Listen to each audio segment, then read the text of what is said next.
students, this is Krish Joshi and I am your political science mentor. So guys, आप सभी को पता है कि मैंने बहुत रिसेंटली पहले आप सभी के लिए पॉलिटिकल साइंस का सिलेबस को अपलोड किया था एंड मैंने एक रिस्पॉन्सिबिलिटी ली थी आप सभी के लिए कि मैं क्या करूँगा, आप सभी को इस साल political science, history and economics के पढ़ाने की जिम्मेदारी लेने जा रहा हूँ। तो गाइज़ हाँ, अब समय आ चुका है कि हम अपने सिलेबस को शुरू कर दें क्योंकि हमारे पास समय बहुत कम है। जितना जल्दी हमारा सिलेबस कंप्लीट होगा फिर बाद में आपके लिए बोर्ड्स के लिए हम तैयारियां करते रहेंगे, चाहे वो फिर आपके लिए इंपॉर्टेंट क्वेश्चन से रिलेटेड ही क्यों ना हो, previous year question paper, map based question, cartoon based question, तो बहुत सारी चीज़ें होती हैं, है ना। फिर बाद में हम आपके लिए 1 शॉट वीडियोस, फिर 10 मिनट्स वाले वीडियोस जिससे आप सभी को हेल्प हो सके वो सब बनाने की कोशिश करेंगे, ठीक है। उसको शुरू करने से पहले मैं आप सभी को दिखा दूँ कि आपका चैप्टर कौन सा है। तो ये रहा भैया आपका चैप्टर पहला, चैलेंजेस ऑफ नेशन बिल्डिंग, ठीक है। ये पहले से आप प्रीव्यू देख सकते हैं अपने चैप्टर का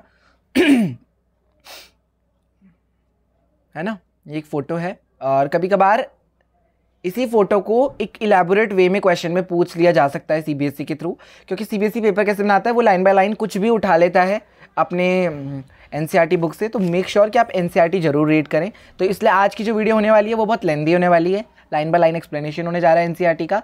तो जिसने ये वीडियो देख लिया तो उसके लिए बहुत बल्ले बल्ले है, बाद में 1 शॉट वीडियो भी आपके लिए बहुत काम आ जाएगी। बट वो ये है कि जो बच्चे टॉपर हैं, है ना, और तो आप सभी को जो ये फोटोग्राफ दिख रही है ये क्या डिपिक्ट करना चाह रही है। तो यहाँ पे आप दिख रहा होगा कि यहाँ पे कुछ हिंदूज़ हैं एंड कुछ मुस्लिम्स हैं, ठीक है। ये 1947 जब आपका इंडिया इंडिपेंडेंट हुआ था तब की बात कर रहा है।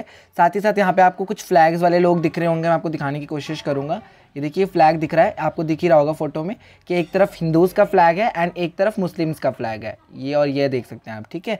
एंड यहाँ पर ये क्या कर रहा है, ये जो ये फोटोग्राफ है ये क्या कर रहा है, हमारे पार्टीशन को दिखा रहा है कि एक तरफ हिंदू बढ़ चुके थे और एक तरफ मुस्लिम्स। तो ये आप देख सकते हो उधर, ठीक है।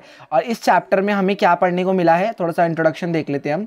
कि हमें बहुत साल पहले पता चला था कि जो इंडिया है, आज़ादी के बाद उसको, आज़ादी जब उसको मिल चुकी थी उसके बाद उसके लिए बहुत सारे चैलेंजेस उसको फेस करने पड़े, ठीक है। जो नेशनल यूनिटी को भी सप्रेस कर रहे थे कि मतलब जो नेशन की क्या यूनिटी होनी चाहिए, और आपकी टेरिटोरियल इंटीग्रिटी, इंडिया की जो बाउंड्रीज़ को लेकर हमारे जो दंगे फसाद होने लग गए हैं ना।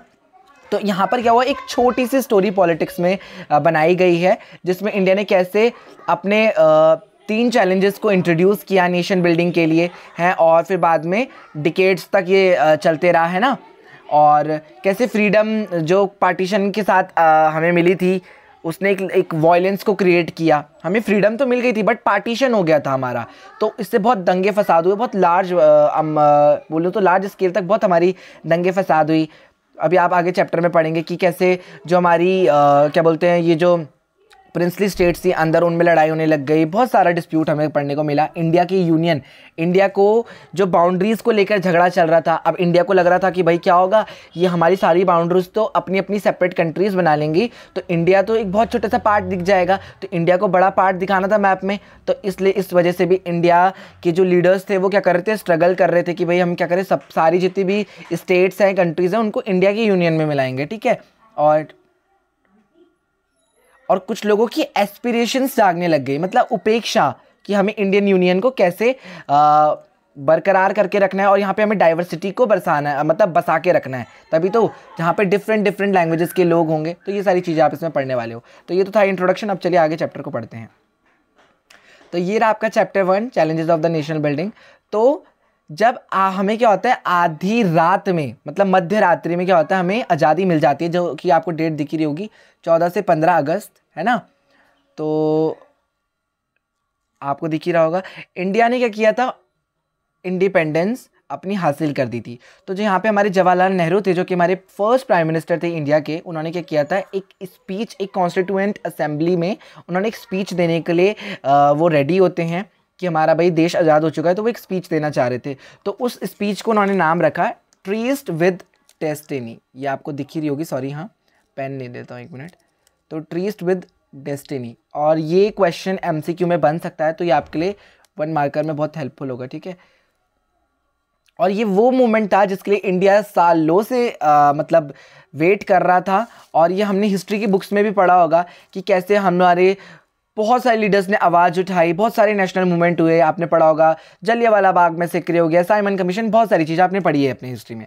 But they were two goals almost everyone agreed upon. One, after independence we shall run our country through democratic government, and second one that the government will be run for good of all, particularly the poor and the socially disadvantaged groups.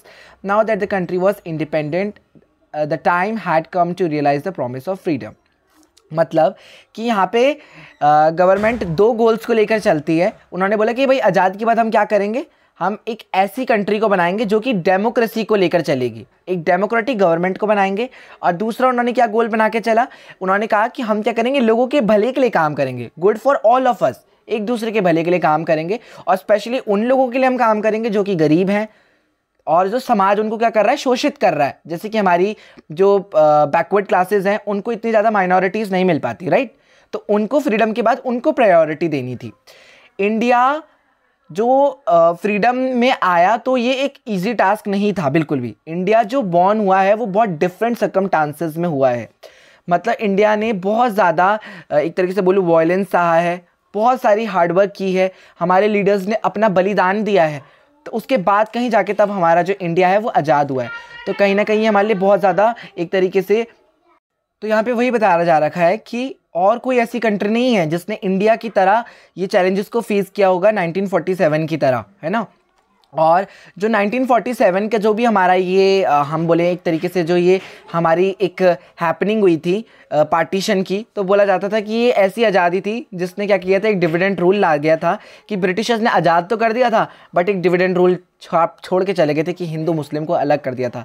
कहीं ना कहीं हम लोग इस movement का इंतज़ार तो काफ़ी समय से कर रहे थे, पर जो हमारे सोशलिस्ट लीडर थे महात्मा गांधी और लीडर्स, तो ये कहीं ना कहीं बहुत ज़्यादा दुख में थे कि इन्होंने अपने भाइयों को अलग करके चले गए. तो ये हमारे लिए एक तरीके से दुख, एक दर्दनीय बोलें या एक बहुत बोलूँ ना, एक सैड वाली एक तरीके से हमारे लिए हैपनिंग हो चुकी थी, जिसको उन्होंने नाम दिया ट्रॉमा ऑफ डिस्प्लेसमेंट. कि दो भाई आपस से बिछड़ गए या एक दिल का टुकड़ा बिछड़ चुका है. तो यहाँ पे ये वो बताया जा रहा है, ठीक है. और बहुत सारे लीडर्स ने, आपको मैंने बताया ही कि उनका जो ये हार्ड वर्क था, स्ट्रगल था, कहीं ना कहीं उनको इस चीज़ से बहुत ज़्यादा सैडनेस फील हो रही थी, ठीक है. ये फ़ोटो देख सकते हैं आप, ये वही नेहरू जी की फ़ोटो है जिसमें वो यहाँ पे देख सकते हैं कॉन्स्टिट्यूएंट असेंबली है हमारी. और यहाँ पे जो नेहरू जी हैं ये क्या कर रहे हैं, अपनी स्पीच को दे रहे हैं. स्पीच का नाम क्या था, ट्रेस्ड विद डेस्टिनी, ठीक है. आप याद रखना, ये स्पेलिंग थोड़ी सी मिस्टेक हो जाएगी बट आपने इसको याद रखना है, ठीक है. और यहाँ से 1 मार्कर का MCQ बन सकता है. और ये फोटोज़ भी आप एक बार ही देख लिया करो पेपर में जाने से पहले, क्योंकि क्वेश्चन कुछ भी पूछ सकता है, ठीक है. अच्छा, अब आपसे क्वेश्चन पूछेगा कि बताओ कि इंडिया के पास 3 चैलेंजेस क्या थे, ठीक है. और ये क्वेश्चन पिछले साल बोर्ड में 3 नंबर में आया, 6 नंबर में आया था, सॉरी. तो ये लॉन्ग क्वेश्चन था, तो बहुत इंपॉर्टेंट क्वेश्चन है ना. तो आइए हम जानते हैं और फिर आपको इसमें दिखाते हैं. थोड़ा सा मैं पेन का साइज़ छोटा कर लेता हूँ. तो ब्रॉडली इंडिया के पास ना देखो 3 चैलेंजेस थे जो इंडिया ने फेस किए थे during the time of independence, ठीक है.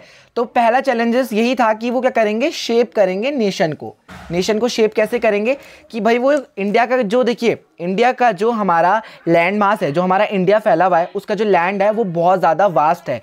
कैसे, in terms of size India बहुत बड़ा है, उसके पास डाइवर्सिटी है, यहाँ पे अलग अलग तरीके के लोग हैं, चाहे वो हिंदू हो, चाहे मुस्लिम हो, चाहे सिख हो, है ना, चाहे वो क्रिश्चियन ही क्यों ना हो, वो अलग अलग कम्युनिटी से क्यों ना हो. तो यहाँ पे डिफरेंट तरीके के कल्चर के लोग हैं, डिफरेंट लैंग्वेजेस बोलते हैं, डिफरेंट इनके रिलीजन हैं, है ना. तो जो कि क्या करते हैं, देखो यहाँ पे लिख भी रखा है कि स्पोक डिफरेंट लैंग्वेजेस, अलग अलग भाषा बोलते हैं, अलग अलग कल्चर के हैं, अलग अलग रिलीजन के हैं. तो at the time it was widely believed that a country full of such kind of diversity could not remain together for long. पर अदर कंट्रीज क्या बोलती थी कि इंडिया क्या करेगी, इंडिया ये जो कर रही है डाइवर्सिटी को लेकर चल रही है, ये बिल्कुल हार जाएगी, क्योंकि ये तो बेवकूफ़ी वाली बात है कि ये क्या कर रही है, अलग अलग सारी डाइवर्सिटीज़ को एक ही कंट्री में मर्ज कर रही है. बट इंडिया प्रूव करके दिखाता है, और इंडिया आज भी सेक्युलरिज्म को फॉलो करता है. इंडिया एक सेक्युलर स्टेट है, एक कंट्री है. क्यों? क्योंकि वो उसके, आप देख सकते हैं हमारी इंडिया में अलग अलग धर्म के लोग रहते हैं, अलग अलग जातियों के लोग रहते हैं, अलग अलग भाषा बोलने वाले लोग रहते हैं. तो इंडिया क्या है, हमारा एक सेक्युलर कंट्री है, ठीक है. तो the partition of the country appear to prove everyone was fears, तो एवरीवन जितने भी लोगों के ये जो डर थे तो इंडिया इसको प्रूव करके दिखाता है, और जो जितने भी इनके क्वेश्चंस थे तो उनके इंडिया आंसर देके दिखाता है ना। और बाकी जो सेकंड चैलेंज क्या था हमारी कंट्री के लिए कि अब हमने नेशन तो हमने स्थापित कर दिया, अब हमें क्या करना है, डेमोक्रेसी को स्थापित करना है। डेमोक्रेसी मतलब लोकतंत्र, कि डेमोक्रेसी की पहली बात तो आपको डेफिनेशन पता होनी चाहिए कि डेमोक्रेसी क्या होती है, कि to the people, by the people and for the people. ठीक है, लोगों का, लोगों के द्वारा, लोगों के लिए, है ना। और आप सभी को पता है कि इंडिया क्या है, इंडिया का एक अपना खुद का संविधान है। हम सभी ने पढ़ रखा है कि इंडियन कॉन्स्टिट्यूशन के बारे में, हम इंडियन संविधान है हमारा, तो वो क्या करता है, डेमोक्रेसी को ही फॉलो करता है। तो इंडिया क्या है, एक डेमोक्रेटिक गवर्नमेंट है, एक डेमोक्रेटिक कंट्री है। ठीक है, जो कि आप सभी को वहां पे कॉन्स्टिट्यूशन से अपने पढ़ने को मिला होगा कि आप सभी के पास क्या है, हमारा कॉन्स्टिट्यूशन हमें क्या ग्रांट करता है, हमारे कुछ फंडामेंटल राइट्स को, कुछ फंडामेंटल ड्यूटीज को। ठीक है, और कुछ ड्यूटीज ऐसी हैं हमारी, जैसे कि जो सभी को पता है कि हम सभी को क्या है, वोट देने का अधिकार है। मतलब ये कोई नहीं भी पढ़ेगा उसको पता चल जाता है कि we all have right to vote. If he or she is above 18 then he or she will be able to right to vote, right. India adopted representative democracy based on the parliamentary form of government. हमारे यहाँ parliamentary form of government की जाती है। यहाँ पे कुछ भी चीज के डिसीजन एकदम नहीं लिए जाते, पहले एक मीटिंग सेशन बिठाया जाता है ना, उस असेंबली में, उस लोकसभा में, राज्यसभा में डिसीजन पास होता है ना। प्रेसिडेंट से वो प्राइम मिनिस्टर पे जाता है, देन जब प्राइम मिनिस्टर साइन करते हैं तब जाके कोई डिसीजन बनाया जाता है। तो ऐसे नहीं किया जाता, यहाँ पे पूरा लोगों का भला देखा जाता है कि लोगों के लिए सोशल वेलफेयर हो रहा है कि नहीं हो रहा है। तो बहुत सारी चीज़ों को देखा जाता है इस चीज़ में। तो ये सेकंड चैलेंज यही था कि टू इस्टेब्लिश द डेमोक्रेसी। मैं आप सभी को जितना भी ये हिंदी में मतलब बता रहा हूँ, इसको अगर आप ढंग से सुन रहे हैं तो इट मीन्स आप 6 नंबर के क्वेश्चन के लिए प्रिपेयर हो रहे हैं, राइट। तो मैं आप सभी को यही बोलूँगा कि आप 6 नंबर के क्वेश्चन के लिए भी प्रिपेयर्ड हो रहे हैं, और यही सब चीज़ आपको डीप बतानी, क्योंकि 6 नंबर में आपको यही 3 पॉइंट लिखने हैं, बट आपको कुछ लिखना भी तो है, 6 नंबर लायक लिख के भी तो आना है वहाँ पे। तो 6 नंबर लायक आप कैसे लिखेंगे जब आप ये सब सुनेंगे।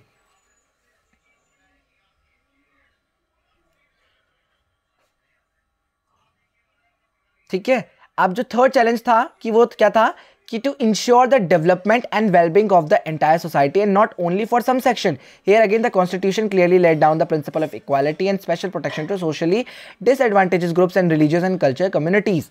यहाँ पे क्या होगा, अब थर्ड चैलेंज हमारे लिए यही था कि चलो ठीक है, हमने नेशन को भी शेप कर दिया, इस्टेब्लिश कर दी डेमोक्रेसी, अब हमें लोगों का भला करना है, सोशल वेलफेयर करना है। तो अब हम लोगों का विकास कैसे करेंगे, डेवलपमेंट कैसे करेंगे, सोशल वेलबींग कैसे करेंगे अपनी सोसाइटी का। तो यहाँ पे क्या है, जो हमारा कॉन्स्टिट्यूशन है वो क्या कहता है कि भाई every person is equal before the law, सब लोग इक्वल हैं, इक्वालिटी मेंटेन करके रखो। पर जो हम लोगों ने इन लोगों के साथ बर्ताव किया है गलत, किनके साथ, जो सोशल डिसएडवांटेजेस लोग थे, जो पिछड़ी जाति के लोग थे, हम लोग शुरुआत से ही इनको प्रताड़ित करते आ रहे हैं कि भाई तुम नीच हो, तुम ये हो वो हो, बल्कि हमें ये नहीं करना चाहिए, है ना। तो अब गवर्नमेंट ने क्या बोला कि हम लोग इनको क्या देंगे, प्रिविलेजेस देंगे, इनको क्या देंगे, कुछ स्पेशल राइट्स देंगे, ताकि इन लोगों का भी भाई भला हो सके। ठीक है, the constitution also set out in the directive principle of state policy.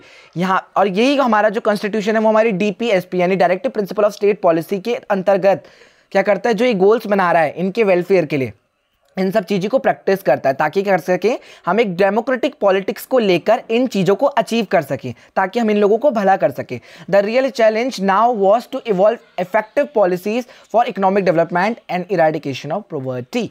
मतलब कि अब जो हमारा एक रियल चैलेंज तो क्या था, चलो ठीक है ये तीनों तो हमने डाल दिए, पर असली चैलेंज तो यही था कि हम इनके लिए एक अच्छी सी पॉलिसीज बनाएं ताकि इन लोगों का भला हो।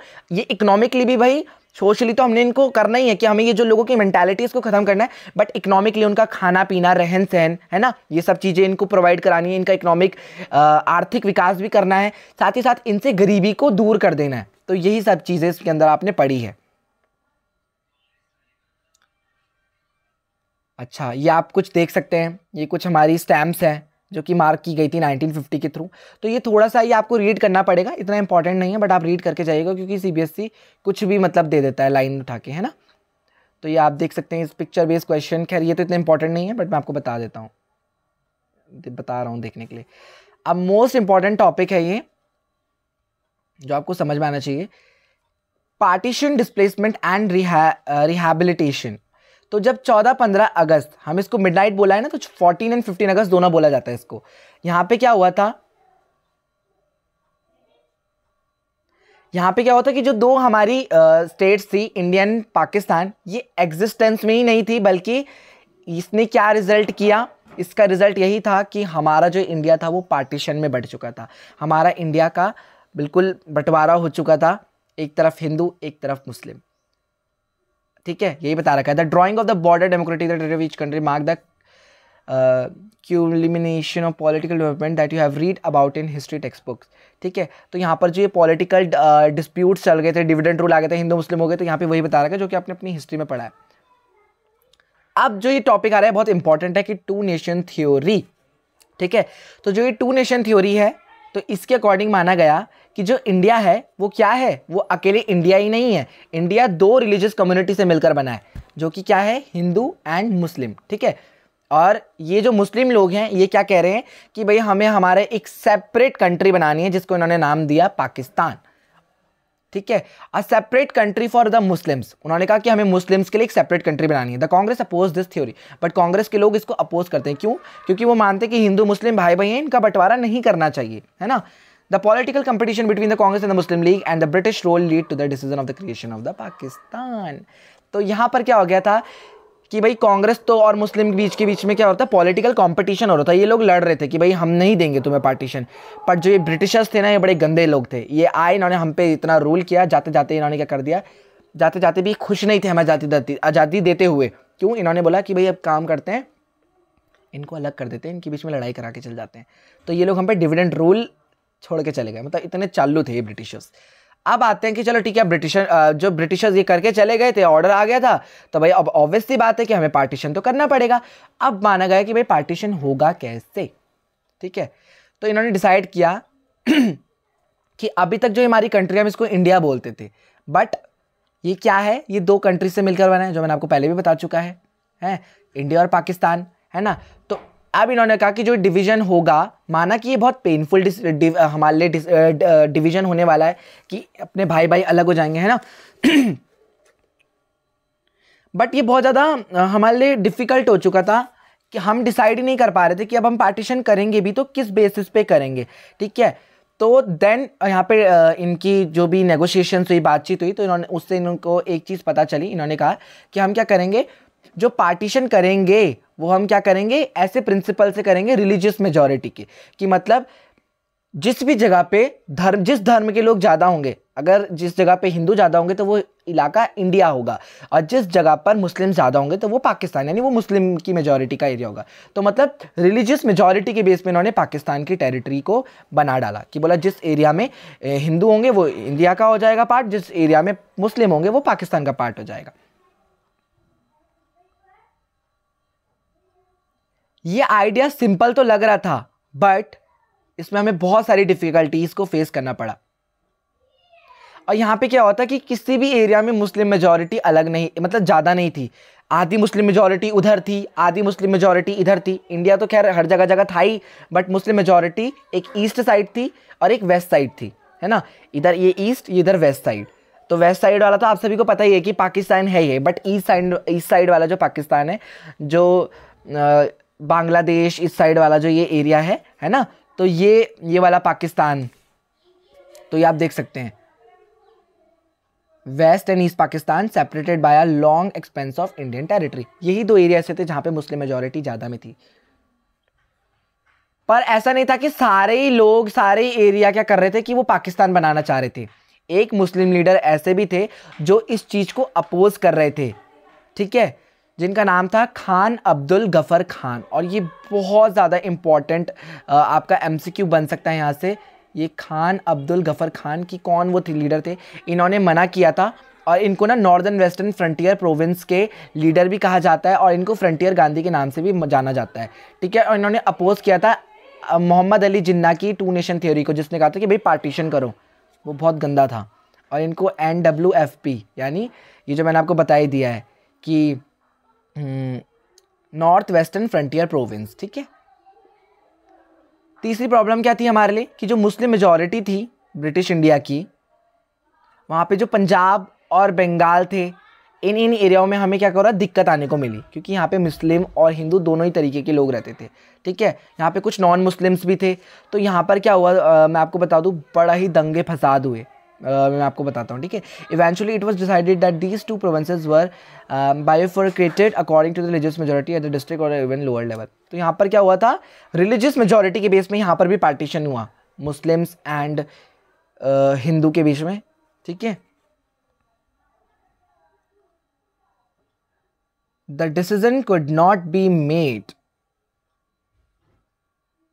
by the midnight. It means the large number of people did not know that independence, whether they were India or Pakistan. The partition of these two countries caused the, और मैंने आपको बता दिया कि पार्टीशन हमारे लिए कितना ज़्यादा दर्दनाक था, जिसको ट्रॉमा ऑफ पार्टीशन भी कहा जाता है, कि दो दिल का टूट जाना, ठीक है, अलग हो जाना।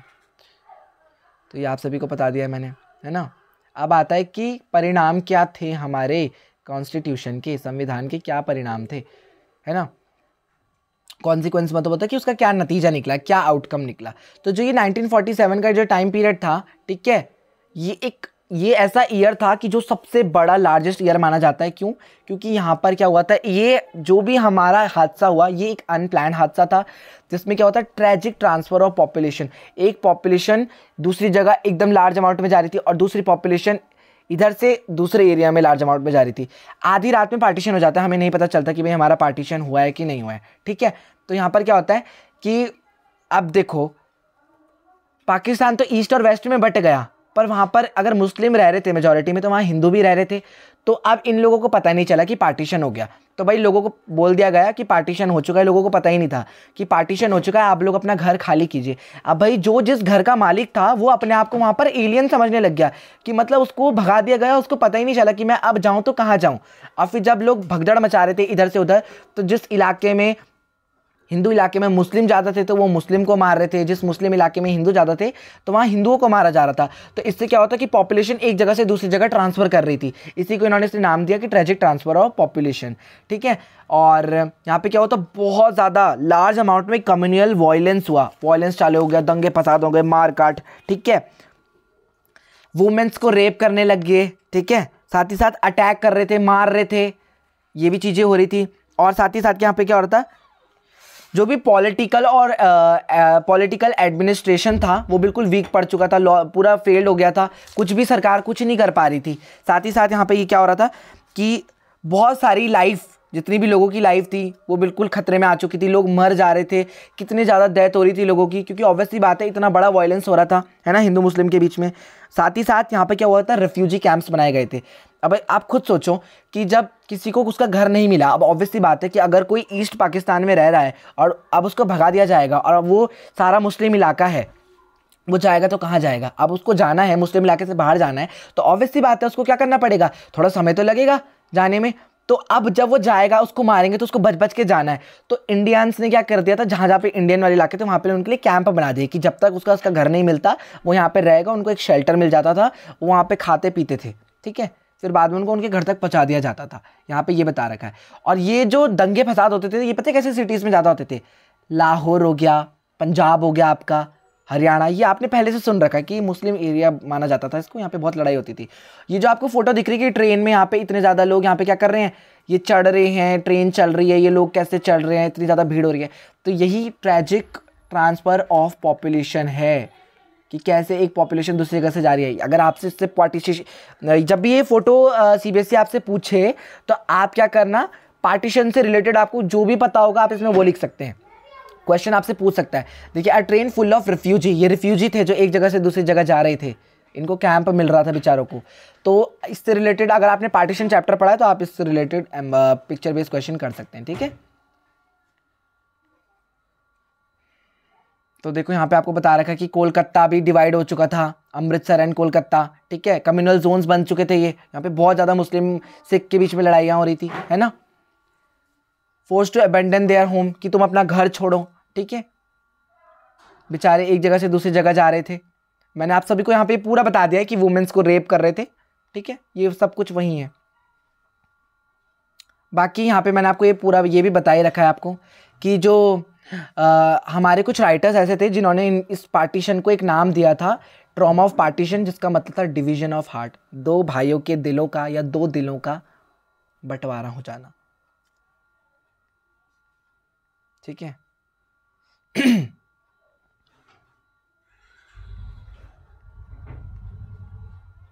महात्मा गांधी का क्या सेक्रीफाइस रहा, तो ये आप सभी को पता है कि महात्मा गांधी जी जो हमारे थे वो क्या थे, फादर ऑफ नेशन थे, सभी को पता है। ठीक है। और जो भी लड़ाई चल रही थी, राइट्स हो रहे थे बिटवीन हिंदू एंड मुस्लिम के बीच में, तो वहाँ पे इन्होंने क्या किया था, एक मीडिएटर का काम किया, इन विचारों को एक करने का काम किया, नॉन वायलेंस को लेकर चले। वही सारी चीज़ें जो आप सभी को पता है। इन्होंने कहा था कि भाई हम क्या करेंगे, हारमोनी को लेके चलेंगे, भाई शांति से चलेंगे, बिल्कुल किसी भी तरीके का वायलेंस नहीं करेंगे, पीस मान के चलेंगे। देखो यहाँ पे लिख भी रखा है पीस को लेकर चलेंगे, शांति को लेकर चलेंगे। फिर गांधी जी क्या करते हैं, दिल्ली में जाते हैं, वहाँ पे एक बहुत बड़ा वायलेंस होता है। ठीक है। और जितने भी मुस्लिम्स थे उनको अलाउ कर दिया जाता है कि वो इंडिया के साथ अपनी डिग्निटी को ला सकते हैं, इक्वल सिटीजन बन सकते हैं। ठीक है। इंडिया और पाकिस्तान को वो इक्वल ट्रीट करना चाह रहे थे।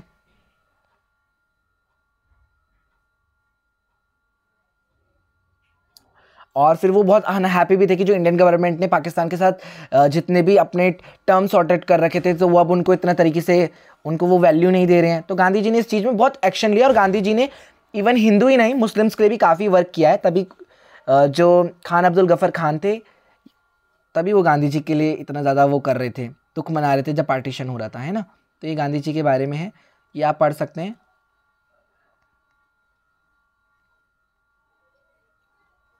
बाकी तो मैंने आपको बता ही दिया था, है ना। अब आता है integration of the princely state. यहां से थोड़ा टॉपिक अच्छा है आपका। ये जरा मैं पेन का साइज छोड़ रहा था, सोच छोटा कर दो, पर कोई नहीं, इट्स ओके, थोड़ा सा पतला हो जाता है तो सही रहता है। प्रिंसली स्टेट क्या होते हैं, इनको बोला जाता है कि ये रजवाड़े वाली स्टेट है। रजवाड़े वाली इन द सेंस क्योंकि यहाँ पे राजा राज्य करते थे, है ना, राजा राज्य करते थे यहाँ पे। तो देखो यहाँ पे क्या होता है कि पहले क्या होता था, जब ब्रिटिशर्स राज करते थे उस समय ब्रिटिशर्स तो देखो राज करते ही थे, पर कुछ हमारी प्रिंसली स्टेट्स ऐसी थी जो कि क्या करती थी, इनको पावर दी जाती थी।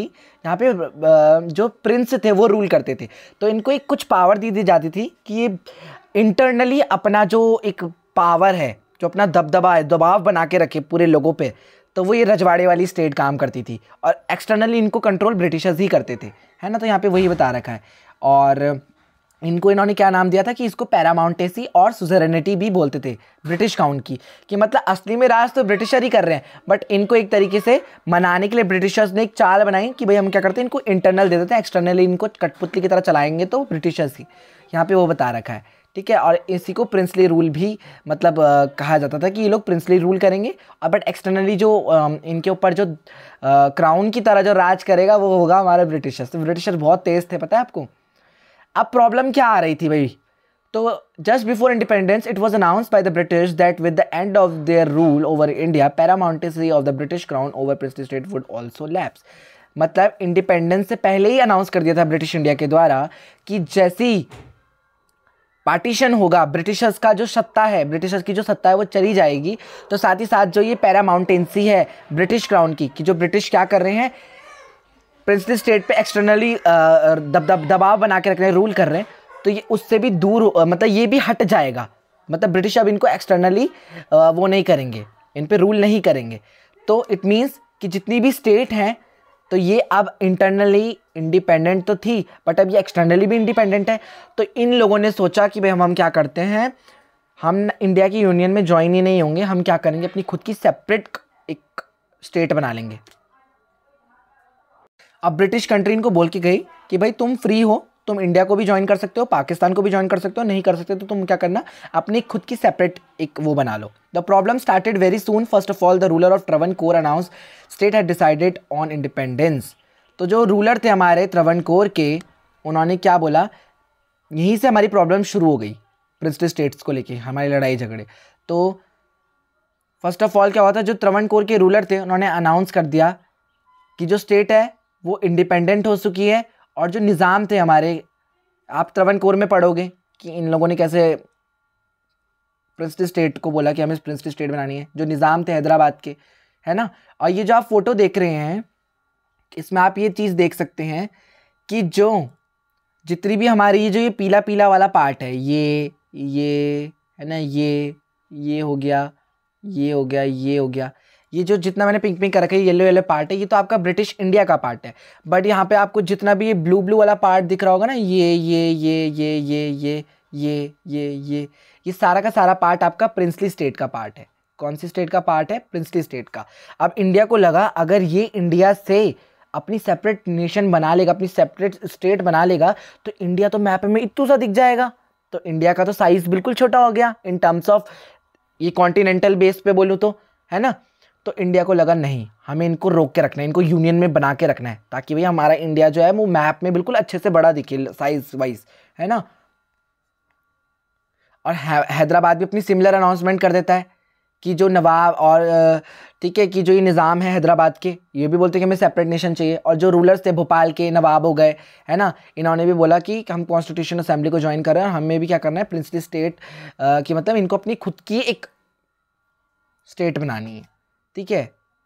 तो अब इन लोगों ने क्या करा, अपनी डेमोक्रेसी राइट्स बनाने लग गए कि भाई इन्होंने क्या बोला कि हमें अपनी खुद की एक स्टेट बनानी है, सेपरेट करनी है इंडिया से, ना हम पाकिस्तान में जाएंगे ना हम इंडिया में जाएंगे, हमें अपनी खुद की स्टेट बनानी है, प्रिंसली स्टेट, है ना। तो वो इंडिया की यूनियन में आने से मना करते हैं। तो यहाँ पे हमारी गवर्नमेंट कुछ अप्रोच करती है, मतलब कुछ रोल निभाती है। The interim government took up first circumstances against the possible division of India into small principalities of different size. The Muslim League opposed the Indian National Congress and took the view the state to be free to adopt any course they like. तो यहाँ पे मुस्लिम league भी थोड़ा थोड़ा भाई अपने India को बोलती है कि अगर वो अलग होना चाह रहे तो अलग होने दो ना, तुम्हें इसमें क्या प्रॉब्लम है। बट इंडिया को पता है कि उसका साइज यहाँ पर क्या हो जाएगा, बिल्कुल स्मॉल हो जाएगा।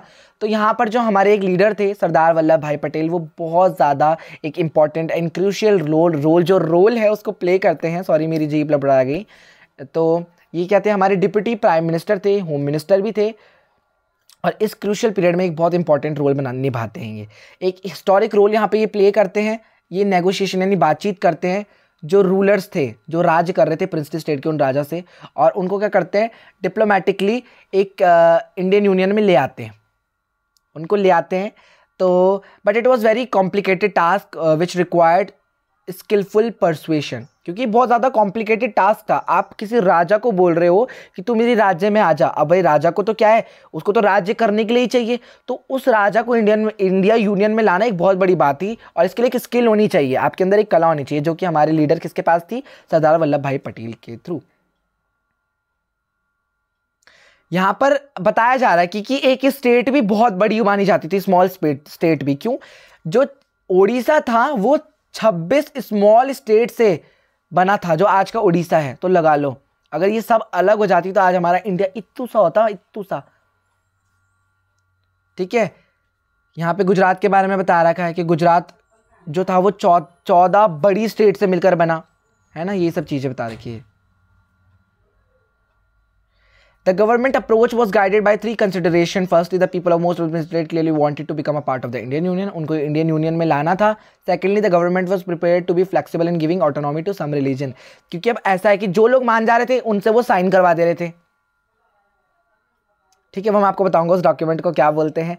बट जो नहीं मान रहे थे तो भाई अब ऑब्वियसली बात है, राजा को तो राज्य करने को चाहिए, तो उनको एक ऑटोनॉमी दे दी गई। मतलब क्या करनी गई, एक ऑटोनॉमी, मतलब कि चलो ठीक है हम तुम्हें एक ऑटोनॉमी दे देते हैं कि तुम उस राज्य में राज करोगे, बट इंटरनली वे में करोगे। मतलब एक्सटर्नली तो भाई इंडिया ही संभालेगा ना उनको, वरना ये तो भाई फैलने लग जाएंगे, मैं तो राजा हूँ, मैं कैसे करने दूँ तुम्हें। Thirdly, in the backdrop of partition which brought into focus the contest over demarcation of territory, the integration and consolidation of the territorial boundary of the nation has been supreme importance। यहाँ पे वही बता रखा है कि internally हमने उनको राज्य करने के लिए दे दिया। Before 15 August anniversary, peaceful negotiation had brought almost all state whose territory was contiguous to the new boundaries of India into the Indian Union। बहुत सारी countries को हमने join करवाया। The rulers of most of the states signed a document called Instrument of Accession। देखो यहाँ पर 1 number का आपका MCQ बन सकता है कि ऐसा कौन सा डॉक्यूमेंट था जो कि इंडियन यूनियन को करने में हेल्पफुल करता था। तो नाम आ जाएगा इंस्ट्रूमेंट ऑफ असेशन, है ना। ये एक ऐसा डॉक्यूमेंट था कि जो भी इसमें साइन कर देगा तो वो पार्ट बन जाएगा किसका, इंडिया का। Which mean that their state agreed to become a part of the Indian Union। वही जो मैंने आपको बताया। Accession of the princely state of the Junagadh, Hyderabad, Kashmir and Manipur proved more difficult than the rest। अब यहाँ पे थोड़ा सा पीला कर देता हूँ ताकि आपको थोड़ा बहुत समझ में आ जाए कि जो ये जूनागढ़ था, हैदराबाद था, कश्मीर था, मणिपुर था, इसने बहुत ज़्यादा डिफिकल्टी हमारे लिए फेस की थी। क्यों करी थी, आप सभी को बताता हूँ क्यों करी थी। ज़रा यहाँ पे ये इसको रब कर देते हैं। देखो क्या बोल, तो ये जो मैंने येलो कलर की 4 डैश बनाए हैं नीचे नीचे, तो आप याद रखना एमसीक्यू में पूछा जा सकता है कि वो कौन कौन सी कंट्री थी। जूनागढ़, हैदराबाद, कश्मीर, मणिपुर। तो ये 4 ऐसी कंट्री थी जिनके साथ हमें डिफिकल्टी फेस हो रही थी, क्योंकि इन्होंने मना कर दिया कि हम इंडिया का पार्ट नहीं बनेंगे, ठीक है। और इन्होंने इंस्ट्रूमेंट ऑफ असेशन को साइन करने से इनकार कर दिया। क्यों? क्योंकि इन्होंने बोला कि भाई हम अपना खुद की कंट्री को बनाएंगे, खुद की सेपरेट स्टेट बनाएंगे, तुम्हारे इंडिया में नहीं जुड़ेंगे। तो इनको भी हम बाद में ज्वाइन करते हैं, तो अब हम इनको थोड़ा डीप डीप पढ़ेंगे। सीबीएसई का कोई भरोसा नहीं कि वो क्या पता इस बार इन्हीं को लॉन्ग क्वेश्चन में दे दे, 4 नंबर के क्वेश्चन में दे दे, तो आप सभी को पता होना चाहिए, ठीक है। तो यहाँ पे दिखा रहे हैं प्रिंसली स्टेट में कैसे वो करते हैं डिफरेंट डिफरेंट लीडर्स के साथ, तो ये वही होगा, ठीक है। यहाँ पे थोड़ा सा सरदार वल्लभ भाई के बारे में बता रखा है, वैसे मैंने आपको भी थोड़ी देर पहले, पर यहाँ पे वही बता रखा है कि इन्होंने कितना इंपॉर्टेंट रोल को प्ले किया था, ठीक है। हैदराबाद आप सभी को बता दूं कि जो हैदराबाद है वो क्या है, एक लार्जेस्ट स्टेट था हमारे लिए, तभी हम इतना ज़्यादा लड़ रहे थे हैदराबाद को अपनी इंडियन यूनियन में लाने के लिए, क्योंकि वो बहुत बड़ा एरिया था यार, कॉन्टिनेंटल वाइज बोलूँ, एरिया वाइज बोलूँ, ठीक है। साथ ही साथ मोस्ट इंपॉर्टेंटली ये एक प्रिंसली स्टेट था, ठीक है, जो कि इंडिया के टेरिटरी से जुड़ा हुआ था। कुछ ये जो हमारा आज का जो हैदराबाद है वो क्या था, पुराने ओल्ड हैदराबाद का जो पार्ट है वो क्या है, आज का पार्ट है। जो हमारा हैदराबाद था ना, मतलब पुराना, वो किसका पार्ट है, आज के महाराष्ट्र का, कर्नाटका का, आंध्र प्रदेश का। तो लगा लो कि आज महाराष्ट्र मैप में आपको कितना बड़ा दिखता है, आंध्र प्रदेश आपको कितना बड़ा दिखता है, कर्नाटका आपको कितना बड़ा दिखता है। तो इन तीनों को मिलाकर उस वक्त हैदराबाद बनता था। तो लगा लो अगर हैदराबाद आज अपना सेपरेट होता तो इंडिया कितना छोटा होता, समझ रहे हो आप इस चीज़ को। फिर यहाँ पे क्या होता था कि जो रूलर होते थे यहाँ पे उनको निज़ाम बोला जाता था। निज़ाम क्या ऑन होते थे, ये उस वक्त हैदराबाद के वर्ल्ड के रिचेस्ट लोग होते थे, मैन होते थे, ठीक है। इनके पास एक इंडिपेंडेंट स्टेटस होता था हैदराबाद का।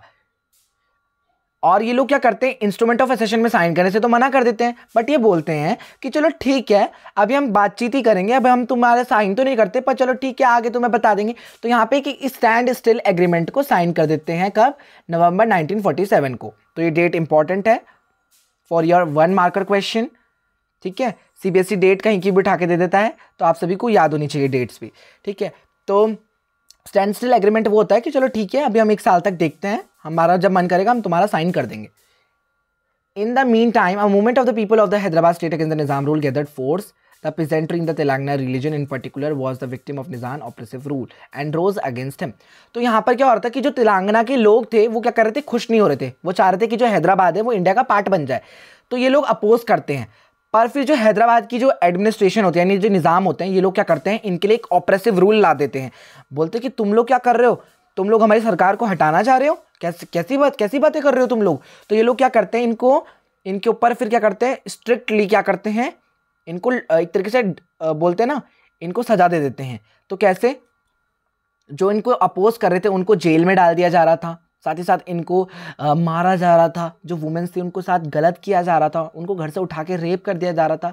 तो ये बहुत ज़्यादा गलत हो रहा था इनके साथ, जो इनके खिलाफ आवाज़ उठा रहा था। तो यहाँ पे बहुत ही लार्ज नंबर में क्या होता है, मूवमेंट किया जाता है, ठीक है, मूवमेंट कराया जाता है बहुत लार्ज नंबर में।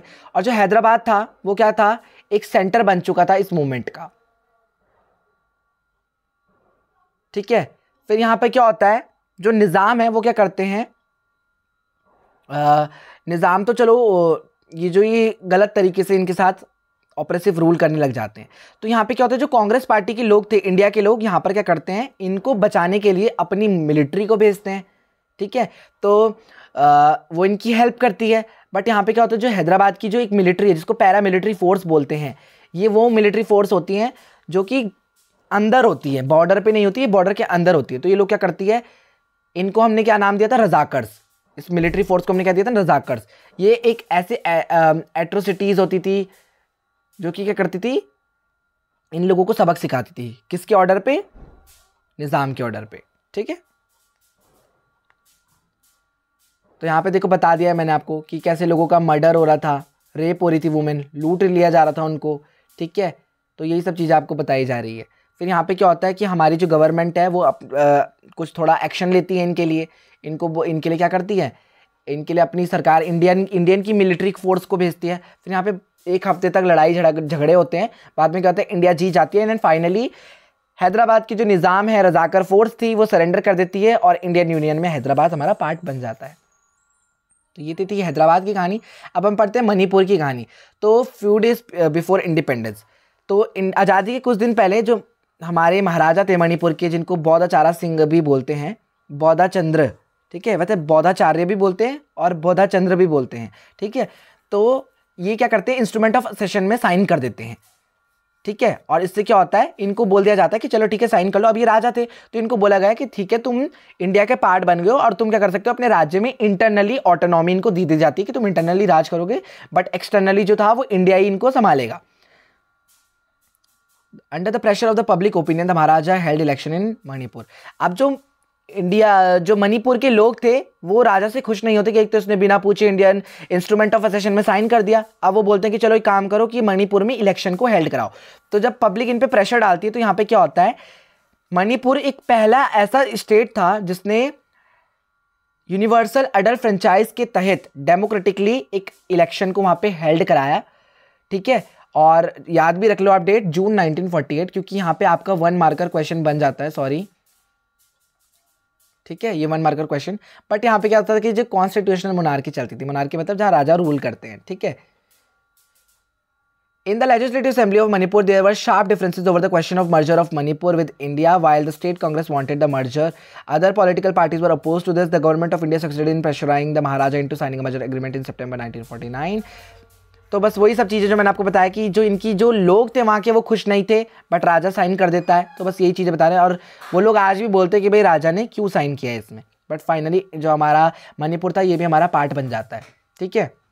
अब आता है कि रीऑर्गेनाइजेशन ऑफ स्टेट्स, कि मतलब जो स्टेट्स था उनको हमने कैसे रीऑर्गेनाइज किया। अब आप सभी को पता है कि हमारे मैप में कैसे कैसे हमारी जो स्टेट्स थी वो बनी हुई थी। अब कुछ हिंदू बन गई, कुछ मुस्लिम में आ गई, फिर प्रिंसली स्टेट को भी हमने इंडिया में जोड़ा, तो उस वक्त हमें थोड़ी बहुत दिक्कतें आई। तो यहाँ पे बोला जा रहा है कि जो प्रोसेस था नेशन बिल्डिंग का, उसने क्या करा था। तो यहाँ पे आपको क्या पढ़ने को मिला कि जो प्रोसेस था नेशन बिल्डिंग का, वो उसने पार्टीशन को ही नहीं लाया, साथ ही साथ इंटीग्रेशन ऑफ प्रिंसली स्टेट, मतलब हमें पार्टीशन के साथ साथ हमें प्रिंसली स्टेट के बारे में देखने को ही नहीं मिला। असली चैलेंज क्या था कि अब जब हमने इन सब मैटर को सॉर्ट आउट किया तो उसके बाद हमें क्या चैलेंजेस देखने को मिले कि अब हमें क्या करना है, इन सभी को एक बाउंड्री में मर्ज करना है, एक बाउंड्री में बना के रखना है in terms of linguistic basis. मतलब आपको लिंग्विस्टिक बेसिस के बताया कि लिंग्विस्टिक बेस पे चलेंगे। कल्चरल प्लुरैलिटी, अब हर कोई क्या कर रहा था, अपनी भाषा के आधार पर स्टेट को बना रहा था, है ना, जिससे क्या हो रहा था, हर एक नेशन की यूनिटी को दिखा रहे थे। तो जो ये नागपुर सेशन था हमारे कांग्रेस का, आपको दिख ही रहा होगा, जो कि 1920 में हुआ था। तो इन्होंने यही बताया कि हम क्या करेंगे, भाषा के आधार पर अब स्टेट बनाएंगे, यानी कि जो कि कांग्रेस कम्युनिटीज़ थी उन्होंने बताया कि हम लिंग्विस्टिक जोन्स बनाएंगे। Did not follow the administration division of British India. ये जो कि क्या करेगा, जो ब्रिटिश इंडिया की जो भी पॉलिसी, जो उन्होंने रूल्स बनाए उसको फॉलो नहीं करेगा, ठीक है। अब आप क्या करेंगे, भाषा के आधार पर आप स्टेट बनाएंगे। एग्जाम्पल के लिए, जिस एरिया में तेलुगु ज़्यादा बोली जाती थी तो वो तेलंगाना हो गया, ठीक है। जहाँ पे कर्नाटकी भाषा बोली जाती थी वो कर्नाटक हो गया। जहाँ पे कन्नड़ बोली जाती थी, ऐसे करके उर्दू में जो भी है, मतलब जो भी भाषा के आधार पर बनता था state. Things change after independence and partition. Our leaders felt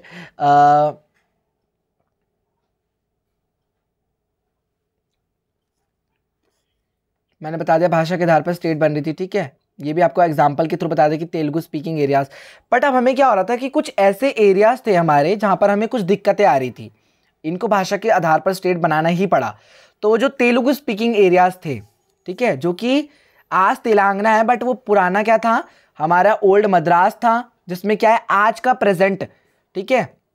जो हमारा पहला मद्रास था तेलंगाना में, तो वो क्या था, आज का क्या है, तमिलनाडु है, आंध्र प्रदेश है, केरला है, कर्नाटका है, ठीक है। तो इन लोगों ने क्या किया था, एक मूवमेंट चलाया था जिसका नाम था विशालांध्रा मूवमेंट, जो कि ऐसा मूवमेंट था जिन्होंने बोला कि हमें क्या करना है, आंध्रा को सेपरेट करना है, इसलिए इन्होंने इसको नाम दिया Vishal Andhra.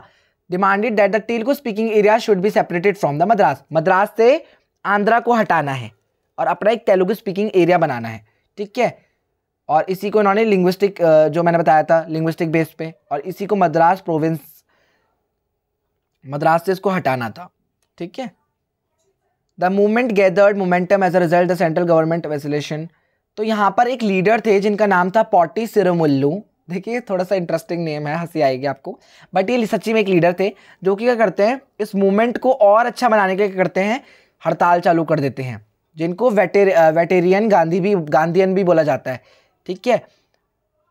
Went on an indefinite fast, मतलब जो ये थे ये हड़ताल में बैठ जाते हैं और ये एक इंडेफिनाइट फास्ट करते हैं, बोलते हैं कि जब तक मद्रास से आंध्रा अलग नहीं हो जाता मैं भूखा रहूंगा, ना मैं पानी पीऊंगा, ना ही मैं खाना खाऊंगा। और क्या होता है, ये 56 दिन तक यानी 56 डेज तक ये क्या करते हैं, फास्ट रखते हैं, और 56 डे जैसी होता है इनकी डेथ हो जाती है। अब क्या होता है, जगह जगह गली मोहल्ले पूरे इलाकों में क्या होने लग जाता है, दंगे फसाद हो जाते हैं भाई पॉटी सिरुमुल्लू के लिए। क्यों कि भाई ये बंदा हड़ताल करते करते मर गया, पर सरकार ने क्या करा, इसको अलग नहीं करा। तो बड़े दंगे फसाद के बाद क्या होता है, फाइनली जो मद्रास था वो सेपरेट हो जाता है और जो आंध्रा है वो एक सेपरेट स्टेट बन जाता है, मतलब मद्रास से आंध्रा हट जाता है। और दिसंबर 1952 में क्या होता है कि जो आंध्रा है वो एक सेपरेट स्टेट बन जाता है। तो पॉटी सिरुमुल्लू का इतना बड़ा मतलब जो ये था, ये योगदान रहा है इस पर, ठीक है। और ये देखिए ये एक मैप है जिसने आपको बता रखा है कि कैसे भाई रीऑर्गेनाइजेशन किया जा रहा था स्टेट्स का। तो ये आप देख सकते हैं इसमें, या आप अपनी बुक में देखेंगे तो ज़्यादा अच्छे से समझ में आएगा, स्क्रीन में तो अभी समझ में आ रहा होगा कि नहीं आ रहा होगा, ठीक है। और देखिए ये क्वेश्चन आपसे पूछ सकता है पिक्चर बेस्ड क्वेश्चन में, ये आपको समझा देता हूँ मैं। तो ये देख सकते हैं यहाँ पे इतने सारे लोग हैं, ठीक है, बीच में यहाँ पे देख सकते हैं, यहाँ पे हमारे जो लीडर हैं, तो यहाँ पे देख सकते हैं आप सब लिख भी रखा है यहाँ पे, struggle for survival 26 July 1953 captures contemporary impression of the demand for linguistic state. तो ये आप देख सकते हैं कि यहाँ पे क्या हो रहा है, कैसे स्ट्रगल कर रहे हैं। ये विशालांध्रा मूवमेंट के बारे में बताया जा रहा है कि कैसे यहाँ पे जो पॉटी सिरुमुल्लू हैं ये फास्ट कर रही है, इनके लीडर इनको प्रोटेक्ट कर रहे हैं, और यहाँ पे यही सब बताया जा रहा है कि कैसे इन्होंने स्ट्रगल किया सर्वाइवल के लिए, है ना। अब यहाँ पे क्या होता है, the formation of Andhra Pradesh spurred the struggle for making of other state on linguistic lines in other parts of the country। जैसे ही मद्रास से आंध्रा अलग हो गया और जितनी भी स्टेट्स थी उनके अंदर एक अग्नि आ गई कि भाई अब हमें भी अलग होना है भाषा के आधार पर।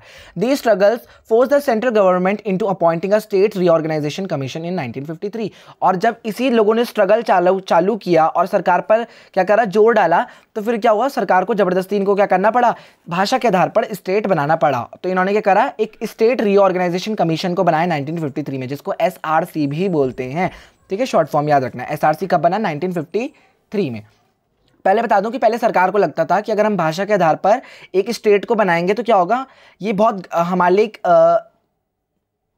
अलग चीज होगी, अच्छी चीज नहीं होगी। पर जब धीरे धीरे सरकार को समझ आता है, पता चलता है, तो उनको लगता है कि हाँ यार, अगर हम क्या कर रहे हैं, लोगों को यूनियन में ला रहे हैं, तो ये बहुत ज़रूरी है कि उनको ऑटोनॉमी भी देनी है, ठीक है, उनके एस्पिरेशंस को भी पूरा करना है, और भाषा के आधार पर स्टेट बनाना भी जरूरी है। और इससे इंडियन यूनियन में कुछ भी, किसी भी तरीके का कोई खतरा या कोई बदलाव नहीं आएगा। ये एक बेसिक सी चीज़ है, ठीक है।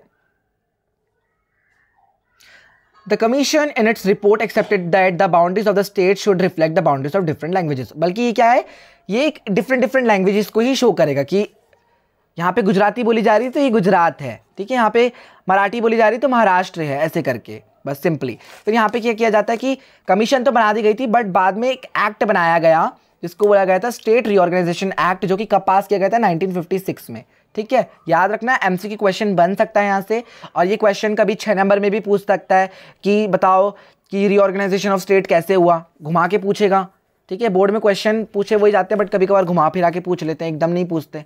तो ये सारी चीज़ें हैं। और जिससे क्या हुआ, जब ये एक्ट पास हुआ तो इससे क्या रिजल्ट निकला, जिससे क्या हुआ, 14 तो हमारी स्टेट बन गई और 6 यूनियन टेरिटरी बन गई भाषा के आधार पर। और यहाँ पे थोड़ा सा आप पॉटी सिरुमुल्लू के बारे में भी पढ़ सकते हैं, ये देख सकते हैं उनके बारे में है। तो कभी विशालांध्रा मूवमेंट पूछ ले आपसे तो आप थोड़ा सा पॉटी सिरुमुल्लू के बारे में डिस्क्राइब करेंगे, देन आप जो मूवमेंट है इसको आप वो कर सकते हैं, ठीक है। और ये जो आप पिक्चर बेस्ड क्वेश्चन देख रहे हैं, ये वाला मैं आपको दिखा देता हूँ, ये वाला, तो ये स्टेट रीऑर्गेनाइजेशन एक्ट हो गया, कमीशन हो गया, ये उसी पर बेस्ड है, ठीक है। बाकी लास्ट में मैं आप सभी को बहुत सारे पिक्चर बेस्ड क्वेश्चन बिल्कुल डिटेल में समझा के लाऊंगा, क्योंकि अभी टाइम जा रहा है, तो ये आपको मैं सिर्फ ऐसे ही बता रहा हूँ, ठीक है। बाकी इसी के साथ आपका चैप्टर खत्म होता है, बट एक बार हम ये वाला भी ये बॉक्स देख लेते हैं, क्योंकि सीबीएसई सोर्स बेस्ड क्वेश्चन हो गया, 4 नंबर वाला क्वेश्चन होगा, कहाँ से बना दे पता नहीं चलता, क्योंकि इस साल उसने ऐसे एक बॉक्स से अपना एक 4 नंबर के एमसीक्यूज वाला क्वेश्चन बनाया था। कुछ स्टेट्स ऐसी थी, देखिए यहाँ पे यही बता रखा है कि जो एक्सेप्टेंस है कि हम लिंग्विस्टिक यानी भाषा के आधार पे जो स्टेट हम बनाएंगे, तो ये प्रिंसिपल का मतलब यही नहीं कि जो हम एक्सेप्टेशन कर रहे हैं इसका, कि इसका मतलब कि हर कोई स्टेट को हम एकदम से हम लिंग्विस्टिक आधार पर स्टेट बना देंगे। उन्होंने कहा ये सिर्फ एक एग्जाम्पल के थ्रू बता रहे हैं कि एक बॉम्बे स्टेट थी जहाँ पे एक एक्सपेरिमेंट किया था बाइलिंगुअल। यहाँ पे 2 तरीके की भाषा बोली जाती थी। आप बताओ भाई, एक ही स्टेट में जब 2 तरीके की भाषा बोली जा रही है तो हम किस भाषा के आधार पर स्टेट बनाएंगे? जैसे कि यहाँ पर देखिए, जो बॉम्बे स्टेट थी वहाँ पे गुजराती और मराठी दोनों बोली जाती थी।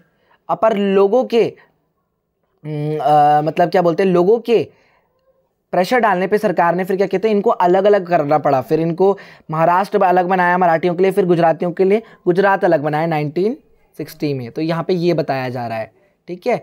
ऐसे पंजाब के बारे में बताया जा रहा है। फिर यहाँ पे नॉर्थ ईस्ट में आपको मेघालय के बारे में पढ़ने को मिल रहा है कि कैसे जो मेघालय था वो कार्व आउट मतलब बाहर आ गया था असम से। कब? 1972 में। Manipur and Tripura emerge as separate state in the same year. और मणिपुर और जो त्रिपुरा थे वो सेपरेट स्टेट बन चुके थे। तो यहाँ पे बता रखा है कि जो भाषा थी वो उनके लिए भाषा ही नहीं थी, वो उनके लिए एक सोल था, उनकी एक आत्मा थी कि जो वो कैसे उनको, तभी तो वो उसके लिए इतने ज़्यादा प्रोटेस्ट कर रहे थे कि हमें भाषा के आधार पर स्टेट को बनाना है ना। तो यहाँ पे हमें क्या देखने को मिला कि कैसे डिफरेंट कल्चर के डिफरेंट स्टेट्स क्या करने लगी थी, एक डिमांड कर रही थी कि हमें क्या करना है, भाषा के आधार पर, लिंग्विस्टिक भाषा के आधार पर स्टेट को लाना है। तो यहाँ पे बताया कि कुछ ऐसी स्टेट्स थी जैसे कि छत्तीसगढ़ हो गई, उत्तराखंड हो गई, झारखंड हो गई, इनको भी 2000 में अलग अलग बना देगा। तभी तो आपको याद होगा कि 9 नवंबर को 2000 में हमारा उत्तराखंड बना दिया गया था। The story of reorganisation has not come to an end. There are many regions in the country where there are movements demanding separate and smaller states. अभी तक ये मूवमेंट खत्म नहीं हुआ है कि हमारी जो छोटी छोटी कंट्रियां वो भी अपनी भाषा के आधार पर अब स्टेट मानने लग चुकी हैं। दीज इंक्लूड्स तेलंगाना, आंध्र प्रदेश, ठीक है, विदर्भा इन महाराष्ट्र, हरित ये क्या है, Harit Pradesh in the western region of Uttar Pradesh. Uttar Pradesh में एक हरित रीजन में हरित प्रदेश था, यानी लगा लीजिए आप। और नॉर्दर्न रीजन में आपका वेस्ट बंगाल हो गया। तो ये लोग भी डिमांड करते हैं लिंग्विस्टिक बेस पर अपनी स्टेट बनाने के लिए। तो ये छोटा सा चीज़ है, मतलब आपको पता होना चाहिए, बेसिक सी नॉलेज है, आप बस रीड भी करेंगे। बाकी ये चैप्टर से आपका जो मेन चीज़ क्वेश्चन अगर पूछ सकता है तो यही पूछेगा आपसे कि बता दो कि हमारे 3 चैलेंजेस क्या थे, क्योंकि मोस्ट इंपॉर्टेंट क्वेश्चन यहीं से बनता है। बाकी मैं ये बोल सकता हूँ आपसे, जो निज़ाम वाला आपका हैदराबाद हो गया, मणिपुर हो गया, जूनागढ़ हो गया, कश्मीर जो हमने पढ़ा था बेसिकली, हैदराबाद एंड मणिपुर का तो आपको अच्छे से पता होना चाहिए। पार्टीशन के बारे में पता होना चाहिए, image based question. Basically political science के सारे चैप्टर बहुत इंपॉर्टेंट होते हैं और आपको उनको सबको पढ़ना चाहिए। अगर आप NCERT अच्छे से रीड करते आ रहे हैं, स्टार्टिंग से पढ़ते आ रहे हैं, तो आपको लास्ट टाइम में दिक्कत नहीं होगी। बट अगर आप 1 महीने पहले, 2 महीने पहले अगर आप तैयारी करेंगे, 1 महीने पहले भी करेंगे, तो आप थोड़ा बहुत तो कर लेंगे, बट नहीं कर पाते बच्चे सोचते हैं एग्जाम की जो प्रिपरेशन लीव मिलती है उसी में हम कुछ कर लेंगे, नहीं हो पाता। अगर आप स्टार्टिंग से NCERT को रीड करते आ रहे हैं और आप एटलीस्ट आपने साल में जितनी बार हो सके NCERT को पढ़ लेना है, घोट के पी लेना है, तभी आप बोर्ड में टॉप कर सकते हैं। ये मैं आप सभी को गारंटी दे सकता हूँ, क्योंकि सारे एक नंबर के क्वेश्चन तक आप CBSE NCERT की लाइन से उठा लेता है और उसी का MCQ बना लेता है। क्वेश्चन भी इवन यहीं से बन के आते हैं। तो NCERT अगर आपने पढ़ी है then you are the best. मैं ये कह सकता हूँ कि आप अपना बेस्ट दे के आ जाओगे पेपर में। तो मैंने आपको NCERT में जो एक तरीके से समराइज़ करके बिल्कुल डिटेल में आपको मैंने पढ़ाया है। और रही बात, 1 शॉट भी मैं बना दूंगा आपके लिए कि 30 मिनट में, 20 मिनट में, 25 मिनट में मेरे से अगर पूरा चैप्टर रिवाइज हो जाए कि पेपर में, प्री बोर्ड में, हाफ एली में आपको बस सुन के जाना है इन चैप्टर्स को, क्योंकि आपको बहुत सारे चैप्टर्स पढ़ने होते हैं। तो मैं वो वीडियोस भी बनाऊंगा, बट आपने अभी फिलहाल इन वीडियोस को सुनना है, क्योंकि अभी आपका सेशन स्टार्ट हो रहा है। इसी से आप नोट्स भी बना सकते हैं। और अगर आपको किसी को नोट्स वगैरह चाहिए तो आप लोग मेरे को कमेंट्स में लिखिए, मैं आपके लिए नोट्स वाली वीडियोज़ भी ज़रूर लेके आऊँगा। अगर आप नोट्स अपने टीचर्स के भी फॉलो कर सकते हैं, बट मैं यही बोलूँगा नोट्स बनाओ। बट अगर आपने NCERT पढ़ ली तो देन आपको नोट्स की भी ज़रूरत नहीं है। तो आई होप आप सभी को वीडियो अच्छी लगी होगी। तो मिलते हैं नेक्स्ट चैप्टर के साथ, या इसी वीडियो से, इसी चैप्टर से रिलेटेड आप सभी की कोई डिमांड होगी, चाहे वो पिक्चर्स बेस्ड क्वेश्चन से रिलेटेड ही हो, चाहे वो इसके क्वेश्चन आंसर से रिलेटेड हो, इंपॉर्टेंट क्वेश्चन आंसर से रिलेटेड हो, तो आप लोग कमेंट्स में मेरे से ज़रूर साझा कीजिएगा। तो चलिए मिलते हैं नेक्स्ट वीडियो के साथ, तब तक till then take care, bye bye. मिलते हैं नेक्स्ट वीडियो के साथ। मैं क्रिश जोशी आता रहूँगा आप सबके लिए ऐसे इंटरेस्टेड कंटेंट लेके। Bye bye.